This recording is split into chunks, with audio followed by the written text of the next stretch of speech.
வணக்கம் மக்களே, நாம் இந்த ஆரோக்கியமான பதிவில் காலையில் நம்ம வெறும் வயிற்றில் பழைய சாதமும் நீராகாரமும் எடுத்துக்கொள்ளும் போது என்னென்ன மாதிரியான மருத்துவன்மைகள் நமக்கு கிடைக்குது அப்படின்றத பற்றி பார்க்க போகிறோம். நொதிக்க வைக்கப்பட்ட பழைய சாதமும் அதன் நீரும் நம்முடைய தலைமுடி மற்றும் சரும ஆரோக்கியத்தையும் அழகையும் மேம்படுத்தும் அப்படின்றது நமக்கு தெரியும். ஆனால் அது நம்முடைய உடலை எந்த அளவுக்கு ஆரோக்கியமாக வைத்துக்கொள்ள உதவும் அப்படின்றது உங்களுக்கு தெரியுமா? பழைய சோறு சாப்பிட்டா உடல் சோம்பேறித்தனமாகும், எடை கூடும் அப்படின்னு பல கட்டுக்கதைகள் இருக்குது. அதையெல்லாம் நம்பாதீங்க. உண்மையில் பழைய சோறும் புளிச்ச தண்ணீரும், அதாவது அந்த நீராகாரமும் எந்த அளவுக்கு நன்மைகள் இருந்திருக்கு, அதில் இருந்திருக்கக்கூடிய ஊட்டச்சத்துக்கள்லாம் என்னென்ன அப்படின்றத பற்றி ஒவ்வொன்றா தெளிவாக விளக்கமாக பார்க்கலாம். அதை பற்றி பார்க்குறதுக்கு முன்னாடி இந்த வீடியோவுக்கு மட்டும் ஒரு லைக் கொடுத்துட்டு இந்த தகவலை உங்களுக்கு தெரிஞ்சவங்களுக்கும் ஷேர் பண்ணிவிடுங்க. ஏன்னா அது அவங்களுக்கும் பயனுள்ளதாக இருக்கக்கூடிய ஒரு ஆரோக்கியமான பதிவு தான். இது போன்ற அப்டேட்ஸ்கள் நீங்கள் தொடர்ந்து பார்க்குறதுக்கு நம்மளுடைய ஹெல்த் நியூஸ் தமிழ் சேனலை மறக்காமல் சப்ஸ்கிரைப் பண்ணி வச்சுக்கோங்க. பக்கத்தில் இருக்கக்கூடிய பெல் பட்டனையும் கிளிக் பண்ணி ஆல் அப்படின்ற ஆப்ஷனையும் செட் பண்ணி வச்சுக்கிட்டீங்க அப்படின்னா நான் போடக்கூடிய எல்லா அப்டேட்ஸும் உங்களுக்கு நோட்டிஃபிகேஷனோட அடிக்கடி சேரும். சரிவாங்க மக்களே, இப்போ வீடியோக்குள்ளே போயிடலாம். குடல் ஆரோக்கியத்தை மேம்படுத்தும் பழைய சாதம். பழைய சாதத்தில் இருக்கக்கூடிய விட்டமின் பி வயிற்றில் உண்டாகக்கூடிய புண்களை ஆற வைத்து அல்சரை குணப்படுத்துவதற்கு உதவிகரமாக இருக்குது. ஸோ நமக்கு அல்சரெல்லாம் இருந்துச்சு அப்படின்னா நம்ம காலை உணவை தவிர்க்காமல் சாப்பிடணும். அல்சர் தீர்வது வரைக்குமாவது காரசாரமான உணவுகளை சாப்பிடாமல் இருக்கணும். பசி நேரத்துக்கு நம்ம பசி எடுத்துச்சு அப்படின்னா நம்ம சாப்பிட ஆரம்பிச்சிடணும். அப்போ தான் அல்சரை குணப்படுத்தும். அப்போது அல்சரை குணப்படுத்துறதுக்கு பழைய சாதம் உதவிகரமாக இருக்கும். இந்த பழைய சாதத்தை நொதிக்க வைக்கும்போது அதில் ஏராளமான நுண்ணுயிரிகளும் நுண்ணூட்டச்சத்துக்களும் உற்பத்தி ஆகும். இது நம்முடைய உடலின் pH அளவை மேம்படுத்துவதோடு குடலில் நல்ல பாக்டீரியாக்களுடைய உற்பத்தியும் ஊக்குவிக்கும். ஸோ இந்த நல்ல பாக்டீரியாக்கள் குடலை பாதுகாக்கும். அதாவது நம்மளுடைய கழிவுகள் எதுவுமே தங்காமல் கழிவுகள் எல்லாமே குடலிருந்து வெளியேற்றிடும். குடலில் இருக்கக்கூடிய அந்த நல்ல பாக்டீரியாக்கள் ஊக்குவிக்கப்படும் போது செரிமானம் தொடர்பான தொந்தரவுகள் நமக்கு எதுவுமே இருக்காது. மலச்சிக்கலை தீர்க்க பழைய சாதம் உதவிகரமாக இருக்கும். நம்முடைய வயிற்றில் இருக்கக்கூடிய ஆரோக்கியமான பாக்டீரியாக்களை அந்த பாக்டீரியாக்கள் ஜீரண சக்தியை நமக்கு மேம்படுத்த செய்கிறதோடு ஆரோக்கியமான குடல் இயக்கத்திற்கும் உதவி செய்யுது. அப்போது பழைய சாதம் மிகச்சிறந்த ஒரு மலமிளக்கியாக செயல்படுது. நம்மளுடைய மெட்டபாலிசத்தை நமக்கு இந்த பழைய சாதம் அதிகரிக்கும். ஸோ வளர்ச்சிதை மாற்றம் நமக்கு பழைய சாதம் எடுத்துக்கொள்ளும் போது அதிகரிக்கப்படும். குடல் இயக்கங்கள் நமக்கு சீராக இருக்கிறதால சீரற்ற குடல் இயக்கம், கடுமையான மலச்சிக்கல், அஜீரண கோளாறு போன்ற பிரச்சனைகள் நமக்கு வராமல் தடுக்கப்படும். அதனால் மலச்சிக்கல் உங்களுக்கு இருக்கு அப்படின்னா நீங்கள் கவலைப்படக்கூடாது. நீர் சத்தும் நார் சத்தும் நிறைந்திருக்கக்கூடிய உணவுகளை நீங்கள் என்ன பண்ணணும் அப்படின்னா நீராகாரம், புளிச்ச தண்ணி, பழைய சாதமெல்லாம் எடுத்துக்கிட்டிங்கன்னா உங்களுக்கு மலச்சிக்கல் தீர்க்கப்படும், மீண்டும் வராமல் தடுக்கப்படும். தலைமுடி மற்றும் சர்ம ஆரோக்கியத்தை மேம்படுத்திக் கொள்வதற்கு பழைய சாதத்தை எடுத்துக்கலாம். நொதிக்க வைக்கப்பட்ட சாதம் மற்றும் அதனுடைய வடிகட்டிய நீர் தலைமுடிக்கும் சருமத்திற்கும் போதிய ஊட்டச்சத்தை கொடுப்பதோடு சருமத்தை வயதான தோட்டத்திலிருந்து மாற்றி ஆரோக்கியமாக வைத்துக் கொள்வதற்கு உதவி செய்து கோலோஜன் உற்பத்தியை நம்மளுடைய சருமத்தில் பழைய சாதம் உற்பத்தி செய்கிறதால சருமத்தில் நெகிழ்வுத்தன்மை நமக்கு ஏற்படுத்துது. அதே போல் பழைய சாதத்திலிருந்து வடிகட்டிய நீர் தலைமுடிக்கு இயற்கையான கண்டிஷனராக செயல்படுது. தலைக்கு ஷாம்பு பயன்படுத்தி தலையை அலசியதுக்கப்புறம் இந்த நொதிக்க வைத்த தண்ணீரை ஊற்றி தலையை அலசணும் அப்படின்னா தலைமுடி உறுதியாகவும் பளபளப்பாகவும் மாறும். ஸோ இதில் இருக்கக்கூடிய விட்டமின் மற்றும் ஆன்டி ஆக்சிடென்ட்கள் தலைமுடியினுடைய வளர்ச்சியை நமக்கு தூண்டுவதற்கு உதவிகரமாக இருக்கிறதால தலைமுடியும் நமக்கு அடர்த்தியாக வளரக்கூடிய கருகருவென்று வளரக்கூடிய அந்த கூந்தல் அமைப்பை பெறலாம். சருமத்திலையும் எந்த விதமான சருமம் தொடர்பான பிரச்சனைகளும் இருக்காது. கண் கருவளையங்கள், கரும் புள்ளிகள், அதாவது அந்த பிளாக் பிம்பிள்ஸ், பிளாக் சர்க்கிள்ஸ், முகப்பொருட்கள் இது மாதிரி எதுவுமே இருக்காது. சருமத்தில் நமக்கு சுருக்கங்களும் இருக்காது. சாஃப்ட் அண்ட் ஷைனிங் ஃபேஸ், மின்னக்கூடிய பளபளப்பான மிருதுவான சருமத்தை நாம் பெறுவோம். ஊட்டச்சத்துக்கள் நிறைந்திருக்கக்கூடிய ஒரு எனர்ஜி ட்ரிங்காக பழைய சாதம் இருக்குது. பழைய சாதம் மற்றும் அதை ஊற வைத்த நீராகாரத்தில் அந்த புளிச்ச தண்ணீர்லேருந்து வழக்கமாக நாம் எடுத்துக்கொள்ளக்கூடிய அரிசி உணவுகளை விட அதிகப்படியான ஊட்டச்சத்துக்களை நம்மளால் பெற முடியும். ஸோ இந்த ஊட்டச்சத்துக்களை நம்மளுடைய உடல் ஆரோக்கியமாக தான் இருக்கும்.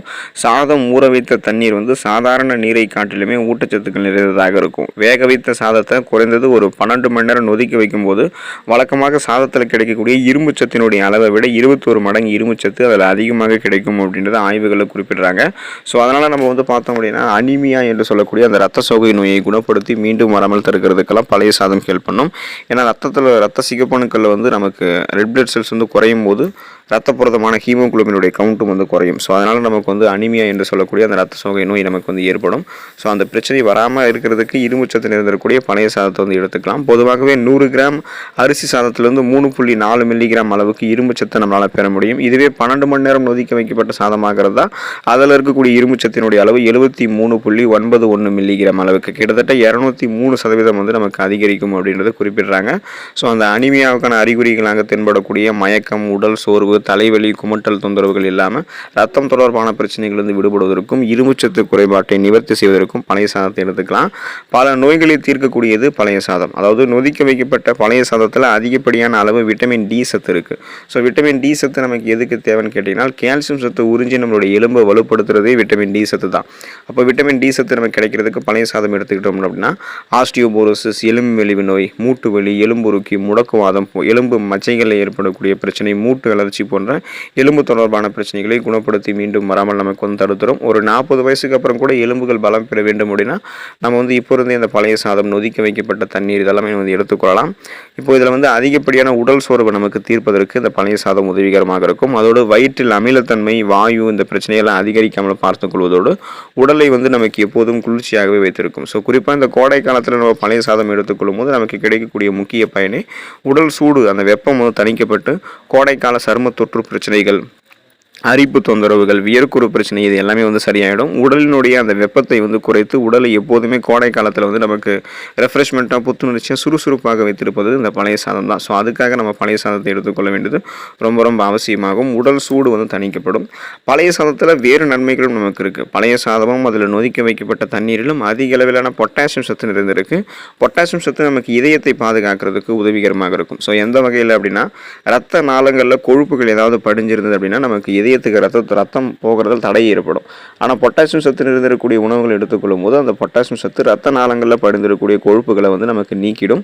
இதனால் ரத்த நாளங்கள் இயல்பான அளவில் சுருங்கி விரிஞ்சு இதயத்துக்கு ரத்த ஓட்டத்தை வந்து அனுப்பும். ஸோ ரத்த ஓட்டம் சீரான அளவில் இருக்கும். மாரடைப்பு, பக்கவாதம் போன்ற பிரச்சனையும் வராமல் இதய துடிப்பும் வந்து சீராக இருக்கும். இதனால் அந்த ஹை பிபி என்று சொல்லக்கூடிய அந்த ஹை பிளட் ப்ரெஷர், உயர் ரத்த அழுத்தத்தை கட்டுப்படுத்துவதற்கு பழைய சாதம் ஹெல்ப் பண்ணும்.